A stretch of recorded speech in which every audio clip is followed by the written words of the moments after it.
கால்களை கட்டி போட்டு 5 பவுன் தங்க நகைகளை கொள்ளையடிச்சிட்டு போன முகமூடி கொள்ளையர்களை காவல்துறையினர் தீவிரமா தேடிட்டு வராங்க.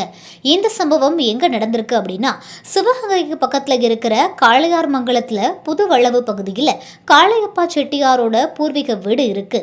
அங்க அவரோட மகன் முருகப்பனும் அவரோட தாயார் மீனாட்சி ஆச்சியும் வசிச்சுட்டு வந்திருக்காங்க. கொள்ளையர்கள் முருகப்பனை கட்டி போட்டுட்டு அவங்க வீட்டில் இருந்த 5 சவரன் தங்க நகைகளை திருடிட்டு போயிருக்காங்க.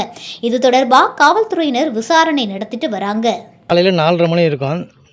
நான் எப்பவும் போல் கடை திறக்கிறக்காண்டி வெளியே வரும்போது ஒரு 6 பேர் என்னை தள்ளி கையை காலை கட்டி வாயில் துணியை வச்சு என் வீட்டில் இருந்த என்னுடைய கழுத்தில் போட்டிருந்த 2 பவுன் செயின், பீரோவில் இருந்த கை செயின் 1 பவுனு, கழுத்து செயின் 1 பவுனு, மோதிரம் 1/2 பவுன், மொத்தம் 4.5 பவுன் எடுத்துக்கிட்டு என்னையும் கட்டி போட்டு வீடுகளை உடைத்து ஜாமானை அள்ளிக்கிட்டு எங்கள் அம்மாவையும் கட்டி போட்டு ஓட்டிட்டாங்க. மிளகாப்பொடி தூவிட்டு வீட்டை விட்டு வெளியே போயிட்டாங்க.